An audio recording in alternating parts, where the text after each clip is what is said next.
Well, hello, Nativity Bible Heads. It is Dr. Wayne, and it is time for Bible Study Wednesday for December the 1st. This is the first of our series during the season of Advent.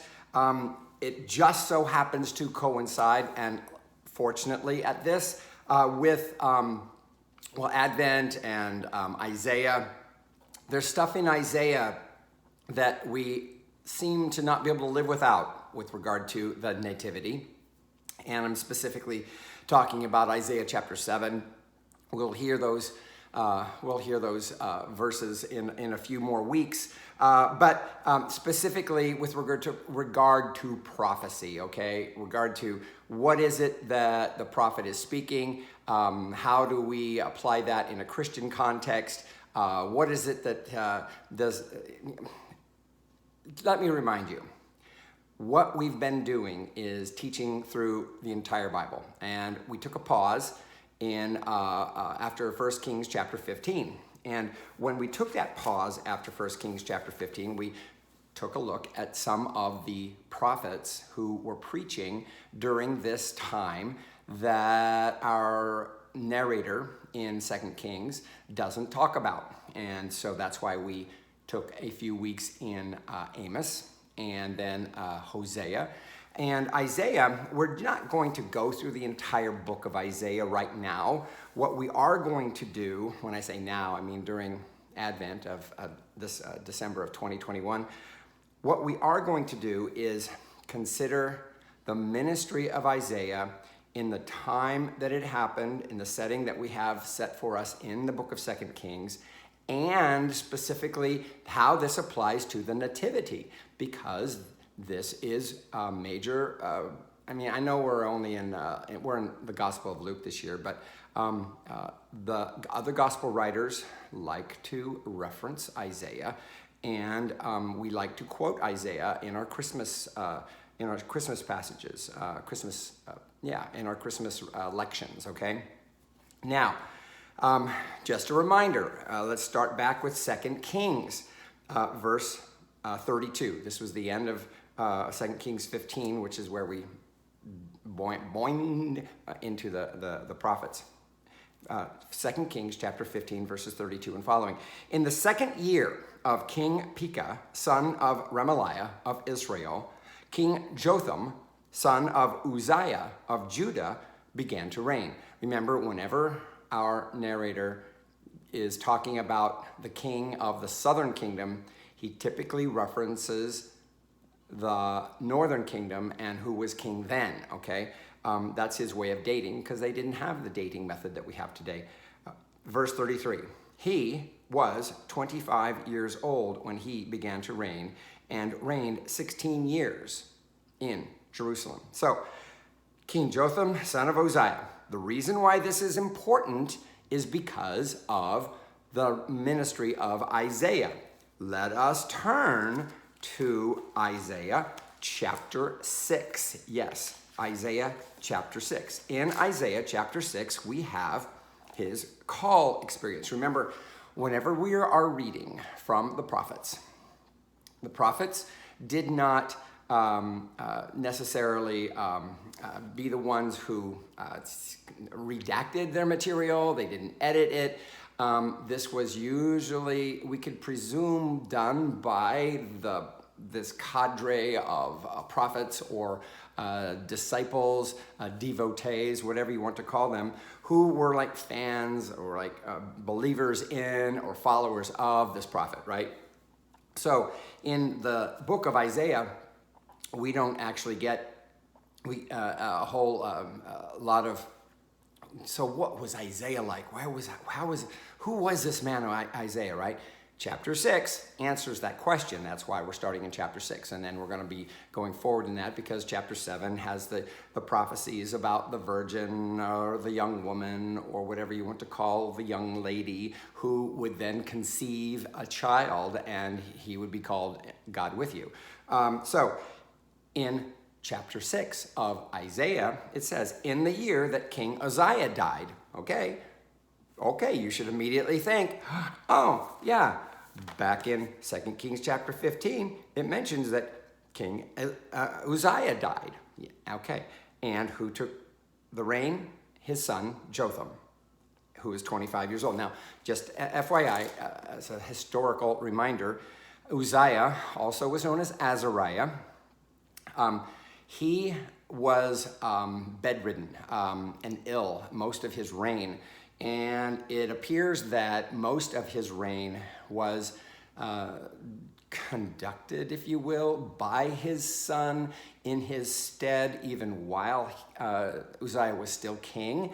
And so when he dies, it isn't exactly what you'd call like, and his son that steps in, he had basically been being a kind of co-regent all along, right? So Isaiah, in his call experience in chapter 6, mentions the year that King Uzziah died. Now, this is important because this gives us an historical ka-chunk, okay? That means that we're dealing with a time of like around 742 BC. There are alternate chronologies that have it like 732, 733, something like that. But the reason why this is important is because it puts the ministry of Isaiah at a time when, see, Isaiah's ministry is considered to go from around 742, the year King Uzziah died, to about 700 BC. And during that time is when the northern kingdom actually succumbs to the threat of the Assyrians, okay? Now, Judah would suffer the same fate, but not until the early 6th century, okay? So about 150 years later or so. So when we see Isaiah mentioning the year King Uzziah died, that gives us that marker, that historical marker. I saw the Lord sitting on a throne high and lofty, and the hem of his robe filled the temple. Now, we've seen or we've read from prophets who have these visions of the Lord in their grandiosity, grandeur, and all of that. But what we have here with the book of Isaiah, and with Isaiah's experience that he's talking about here, is that this vision he's having of the Lord is in the temple. Yeah. The temple. Seraphs were in attendance above him. Seraphs. Seraphim. The word literally means fiery ones, okay? Remember in the Pentateuch, I think it's in Numbers, the book of Numbers-ish, where there are like these fiery serpents, fiery snakes, if you will, that hit the people, that bite the people, and some of them died and some of them didn't, and all of that. This is the same word, okay? So what we have here, these fiery ones are something that they attend to the heavenly host. They're kind of like cherubs, cherubim, if you will. The im ending, by the way, is the plural, masculine plural of in the Hebrew language. So sometimes you'll see or hear in our hymns the words seraphim and cherubim. It just means that is the plural. Seraphim is the plural of seraph or seraphs, and cherubim is the plural of cherub or cherubs, okay? So seraphs, the fiery ones, those things that attend to God, uncreated beings at the least that is. Seraphs were in attendance above him. Each had 6 wings. With 2, they covered their faces. With 2, they covered their feet. And with 2, they flew. Okay, so 6. What's going on here? So, first of all, the seraphim are said to have wings, which is great because angels are never said to have wings in the Bible. And whenever I see artistic descriptions that they do going here and there, it never describes angels, messengers, as having wings. The seraphs do. So do the cherubs, seraphim, cherubim. And the purpose of the wings, first of all, is to cover their faces, okay? Why cover the faces? They cover their faces because there is this belief that no one is holy enough to see God, okay? So covering the faces is a way of saying, if I were to actually see God, I would die. So they get covered up as a way of preserving their life. And number two, see this, it says they covered their feet. Feet is a euphemism in Hebrew for the genitals, okay? Why would they want to cover that part of their body, right? Their feet, okay? The reason why they would, because that's considered one's shame, okay? That is considered like the last thing you would want to expose of yourself to anybody, let alone God, exactly, would be your genitals. This was the way that was thought.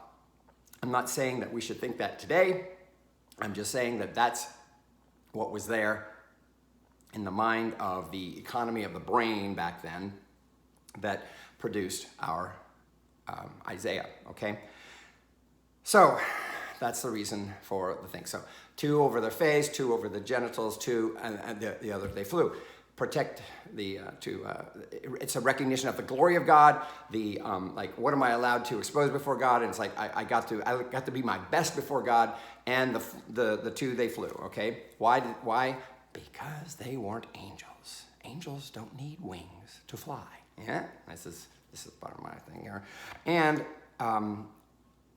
this is where we continue in verse 3. So if you can kind of picture this, this vision, notice he says, remember, I'm pointing this out already, that Isaiah was in the temple, right? Now, in the temple, not everybody got to go into the temple, right?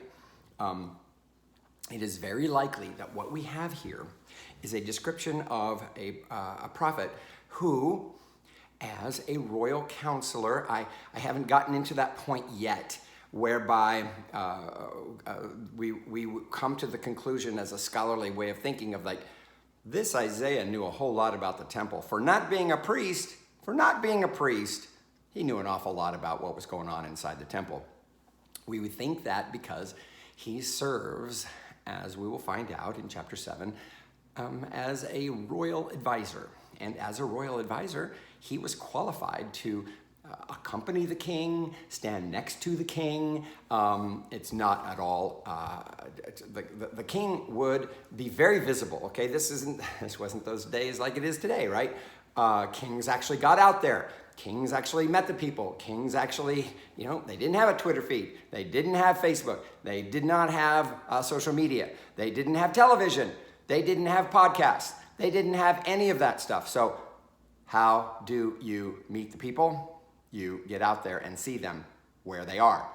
The temple was one of those places.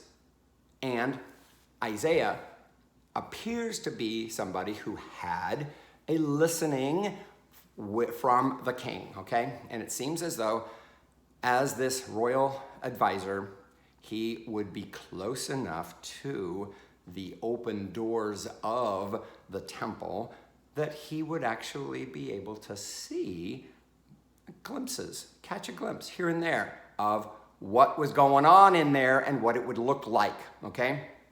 So this is why we think that it's possible that he was close enough to see all of that without actually being a priest, all right? Verse 3, Isaiah chapter 6, verse 3. And one called to another. We're talking about the cherubim, okay? One called to the other and said, Holy, holy, holy is the Lord of hosts. The whole earth is full of his glory. Does this not sound like something that we sing a lot? Yes. Oh, so much of our hymnody in the church is based on words taken directly from the Bible, okay? And in this verse 3 of chapter 6, it is a hymn and it's well known in Jewish circles. It's well known in Christian circles. And the whole thing points to a liturgical setting in this holy portion of the inner sanctums of the temple. Okay, what does it say here? Verse. Oh, by the way, this holy, holy, holy. That's in the that hymn that we sing on Trinity Sunday. Holy, holy. This is very much a part of that. And this is one of those things that feeds into our Trinitarian theology because of the thrice mentioned holy. I don't know that that's necessary for the Trinitarian belief, but it seems to do something for a lot of people. So, verse 4, the pivots. The pivots on the thresholds shook at the voices of those who called, and the house was filled with smoke. Now, pivots, it's a difficult word in Hebrew. Well, we don't even know exactly what the words mean, but it's definitely a reference to the thresholds, okay? The thresholds like the doorway, okay? And if you can imagine these huge doors being opened up, and they don't get opened up all that often, okay? When they're so huge, the pivots are probably those sunken stones that have the drill down in it that holds the door, the pivots for those for the doorway, and that it's like they're so heavy, they're so big that it's impossible for it to creak open without feeling vibration of some sort, right? The pivots on the thresholds shook at the voices of those who called. See, this is a metaphorical, poetic way of describing how, like the intensity of the voice, okay? The intensity of the voice, the like, whoa, that was loud, that was authoritative. It's kind of like when those jets come overhead and it impacts you like, whoa, what was that? Exactly. And the house filled with smoke. Okay, smoke was not that uncommon in the temple based on the fact that there were sacrifices that went on. Sacrifices of the beasts and stuff didn't actually happen. Well, I'm thinking more of the tabernacle, aren't I? I'm not 100% sure. I know for sure that the incense offerings, which filled with smoke, and the grain offerings, which filled with smoke, I know those were done inside the holiness portion of the temple. And yes, would that produce smoke? You bet you it would. Remember, smoke was considered to be one of those things that accompanied the divine presence, okay? It's probably something to do with the divination of clouds, the idea that when you look at these tall mountains, how if the cloud cover is low, and the mountain even rises up above the clouds, it's like you can imagine this human way of thinking, whoa, that's where God is. That's one of the things, by the way, the perceptions of God that Israel incorporated, if you will, in their worship. We have different words for God, right? There were these ancient words for God that we have in the Genesis accounts, especially with the patriarchs, Abraham, Isaac, and Jacob, for example. We're talking about God as El Elyon, El Shaddai, okay, God Almighty, God on high. El Shaddai, right? You ever heard that expression? God of what? God, well, it gets translated as Almighty, but the literal reference is to a mountain, okay? A a mountain, a mound, okay? If you will think about it as God as being a manifestation of the suckling breast, okay? Yes, that's what, if you can imagine the brownness of that part of the body and the nurturance that it provides upon the consumption of the fluids therein. I hope you're catching my drift. So it's actually one of the more feminine descriptions of God. And when we see allusions to smoke and clouds and especially other manifestations of colors in the sky, it's reference to what they would see around a mountaintop, if you will, if you could imagine such a thing. And that's, for them, were signs that accompanied the presence of God, okay? So, and the house filled with smoke. The reference to house, remember, the temple was not considered to be the house of God so much as it was the house of the name of God, okay? God, the Israelites were very clear. God did not live in the temple, okay?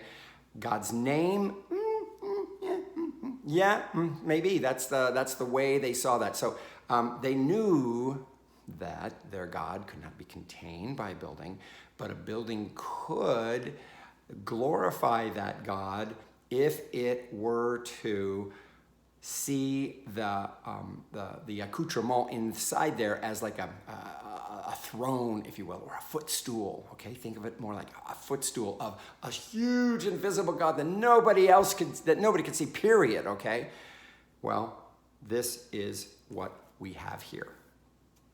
Verse 5. And I said, remember, we're in Isaiah, and I said, woe is me, I am lost. For I am a man of unclean lips, and I live among a people of unclean lips. Yet my eyes have seen the King, the Lord of hosts. The word Lord, Lord, is in all caps, which is a reference to, in Hebrew, the tetragrammaton. The tetragrammaton is the four-letter consonantal abbreviation for God. YHWH, Yod He Vav He. Those four consonants that not 100% how they said it. Why weren't we 100% sure how they said it? Because they never would say it. When they came to the YHWH, Yod He Vav He, tetragrammaton in the Hebrew Bible, they wouldn't even try to pronounce it. We try to pronounce it and say Yahweh. They would say Adonai. What's Adonai? Yeah. Literally, it means my Lord, okay? It's a way of a circumlocution, if you will. It's a way of speaking about something that's holy to the point that I can't even say the name. The name is so holy, I can't even say it. I'm just going to refer to this one as my Lord. And that's why they would say Adonai. By the way, that is how we got that weird word Jehovah. Okay, here's how that happened. We have time for this? How are we doing on time? I know, I don't have a producer. Here's how we got that word Jehovah. The translators in the earliest biblical scholarship took the letters of the tetragrammaton and they overlaid the consonants of Adonai, which is what they said. They overlaid those consonants with the vowels of Adonai. And when you put those vowels of Adonai with the consonants of Yod He Vav He, you get Yehovah. And in Hebrew, no. In German, that Yeh is a J. So when we see that, we see Jehovah. That's how we get that name, that weird name Jehovah. Doesn't exist, okay? Never did exist. It's just a way of making sense of something that's mysterious. They didn't say Yahweh. We're not afraid to say Yahweh, but that's probably how it was pronounced. Doesn't have to be, but what we do know, it can't have been Jehovah. Okay, all right. All right, now, verse 4. Then one of the seraphs flew to me. Okay, remember what the seraphs, these were those 6 winged creatures, 2 covering their eyes, 2 covering their genitals, 2 where they flew, right? Holding a live coal that had been taken from the altar with a pair of tongues. So, obviously, this refers to the altar that's in that Holy of Holies. That's where the incense offerings were made and some of the grain offerings and such. The pair of tongs, I guess that means that the seraphs didn't have asbestos-coated talons. I don't know. But a pair of tongs, a coal, a live coal. Can you imagine? You've seen it when you're cooking out, right? It's like glowing orange, right? It's so hot. The seraph touched my, this is verse 7, the seraph touched my mouth with it and said, now that this has touched your lips, your guilt has departed and your sin is blotted out. Whoa. Okay.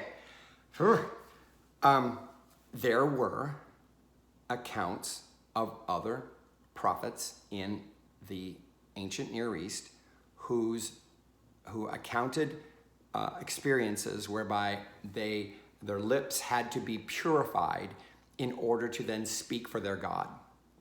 And Isaiah's vision fits in that. He didn't make this up. Okay, this is that realm that he lived in. This is the water that he swam in. So this is one of the things that would happen. The idea that the prophet's lips had to be clean, that his guilt and sin is blotted out. It's like, if you're going to really, oh my goodness, get this. If you're really going to speak for the Lord, well, guess what? It's going to have to come from clean slate. It doesn't work to have a bone to pick. It doesn't work to have a political agenda, an ideology that's behind this. One of the things that I grew painfully aware of in my Baptist days was that it seemed as though the preaching I heard, it didn't have the sense of coming from this place of nothing, this place of nothing. It always felt like it came from a place of something that was like, oh, this reflects more about this person than it does about God. And I do remember having that experience many times. I'm not saying it doesn't happen elsewhere. I'm just saying I remember experiencing that. And so I always heard what I did hear with a little bit of like, sounds like he's got something to deal with there. All right? Maybe you think the same thing of me. That's your right. If that's the case, then you can go to seminary and you can write a dissertation and then you can get ordained and then you can be whatever, right? That was my path, okay? Verse 8. Then I heard the voice of the Lord saying, the voice of the Lord, are you kidding me? Yes, the voice of the Lord. This is not the Tetragrammaton Lord. This is just the word Lord. So, of the master, yeah. Then I heard the voice of the Lord saying, it's like a title, okay, saying, whom shall I send, and who will go for us? Us is this, I think of it as the royal plural, the royal plural. The royal plural is that plural which is, you talk about the royal we, okay? The royal we is like, well, if you can imagine a king talking, who will do this for us? This is what we need. How will you serve us in this manner? This, that kind of thing. When you're royalty, I guess this is something you get to do. I don't know. I'm not royalty. But this is probably what is going on, especially if you think that the Lord could be also thinking of the royal court, okay? All of those in attendance, seraphim, cherubim, what have you, okay? Whom shall I send, and who will go for us? And I said, here am I, send me. So this is Isaiah's experience of realizing this is my fate. This is my role. This is my experience of fulfillment of who I'm supposed to be. We don't know who Isaiah was before this. We only have this experience, so we don't really know how old he was at all. Given the life expectancy of the years back then, it couldn't have been too old, right? But this is a very common passage to quote for people who are going out on mission and such. And I said, here I am, send me. I just love that song. Here I am, send me. Here I am, Lord, send me. Willingly, yielded I come. It's a wonderful song. If you haven't heard it, maybe our choir will do it sometime. We have done it in the past. Okay, verse 9. And he said. So apparently, when the Lord says, whom shall I send? Who will go for us? And then he says, here I am, send me. And says, okay, go. He doesn't say, okay, well, let's wait until, let's wait to see if somebody protests the vote. Let's see if, the projections change. No. Okay, go. And he's saying unequivocally, here's the message. Here's the message. Go and say to this people, keep listening, but do not comprehend. Keep looking, but do not understand. Make the mind of this people dull, and stop their ears and shut their eyes, so that they may not look with their eyes and listen with their ears and comprehend with their minds and turn and be healed. What kind of a message is this? Okay, so think about this. When a sound gets too loud, what do? You cover your ears. When a light in your eyes gets too bright, what do? You cover your eyes. This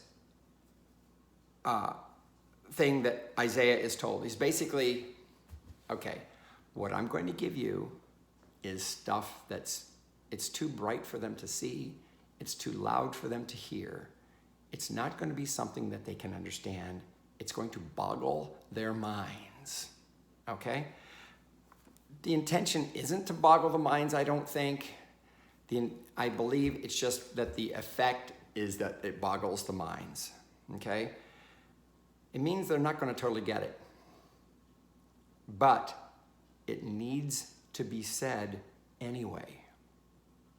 Yeah. They're not going to get it. They're not going to totally understand it. But it needs to be said. And if it's not, what's most important is that it gets said, okay? The worst thing that we can do is to change how we're talking, change how we're speaking, change how we're putting out that message, and change it up to like, okay, let's make it really understandable. And sometimes when that happens, is we end up putting it in such simplistic terms that there's no way they can possibly get anything out of it because they've reduced it to that thing that they can hear. Because the minds are so diluted that they can't even hear the truth behind what's being said, and they have to fit it in some sort of category that they already know. And it's important that truth be spoken at a level of what is truth without shall we say, dumbing it down, okay? So much, seriously folks, so much of what passes for news on television, a lot of commentary, a lot of people treat commentary as news. It's not. What is happening in the news media to a large extent is that it is made palatable to people in a certain mindset. It is using people where they are, saying, oh, what do we need to do to create ratings? What do we need to do to create viewership? Oh, if we say this, that will tickle their ears and stimulate their minds that, oh, they're going to keep watching. They're going to recommend us to our friends. The motivation is not truth. The motivation is scintillation, okay? Making it in a way like bubbles up, you know, it bubbles, it makes somebody ebullient inside. It's like, oh, that feels good. That's when we really need to pay attention, okay? And I was raised up so poor I couldn't afford to pay attention. Yeah, that's my standard joke there. We need to realize when we're being played, okay? What the Lord is telling Isaiah is, you're not going to play off of people's fears. You're not going to play off of people's predilections. You're not going to play off of people's presumptions. You're not going to play off of people's presumed ideologies. You're going to say what needs to be said for the sake of the fact that somebody needs to say the truth.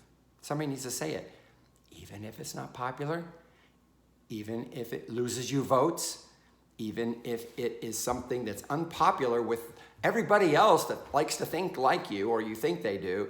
It's like sometimes the truth just needs to be said. This is what I believe this means in what Isaiah is told his ministry will include, okay? Verse 11, then I said, this is Isaiah speaking, how long, O Lord? How long, how long do I need to how long do I need to, this sounds like a frustrating thing.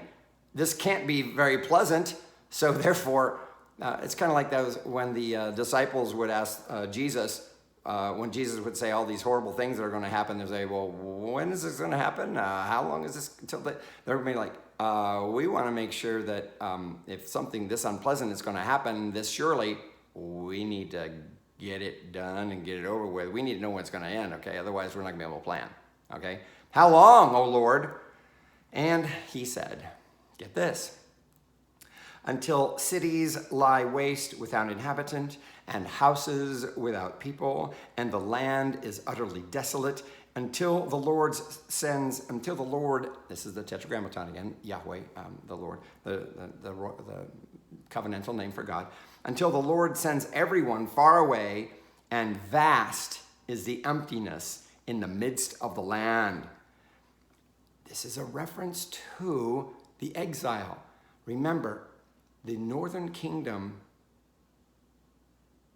was about to fall, and eventually the southern kingdom, Judah, would fall, okay? And when Isaiah asks, well, how long? He gets that it's going to be an exercise in futility. It's going to result, there's going to be exile. The land is going to lay waste. Land is utterly desolate. Everyone is sent far away. Vast emptiness in the midst of the land. It's just the opposite of glory land, okay? We talk about, the land of promise or the Holy Land. It's going to say, you know what? It's not going to feel very holy. It's going to feel very unholy. Verse 13. Even, Isaiah chapter 6, verse 13. Even if a 10th part remain in it, it will be burned again. So it's like, he's like saying that even if there's a remnant, a 10th, by the way, is that the biblical word for tithe. Even if a 10th part remain in it, it will be burned again. Like a terebinth or an oak whose stump remains standing when it is felled. The holy seed is its stump. So this last little thing is, there's gonna be, so you're saying there's a chance. Yes. So you're saying there's a chance. The idea that there's gonna be this remnant, even though all of this horrible stuff is gonna happen, but the holy seed is its stump. Now, that's all the farther we're gonna go in Isaiah tonight. where he's going to go from this holy seed. This is that faith, if you will, theology, ideology, if you will, of Isaiah in the perpetuity of the Davidic kingship, even though there was going to be exile, even though there was going to be destruction, even though there was going to be like nothing left of everything they thought that God had given them. There's going to be like, no evidence of that. The holy seed is its stump. And the holy seed is something that's unseen, okay? The holy seed is that which is buried beneath, right? So when we continue in Isaiah next week, we are going to see how this plays out in the ministry of Isaiah with regard to King Ahaz. And I'm not going to get into that yet. That's going to be for next week on December the 8th, right? On the second Wednesday of Advent of 2021.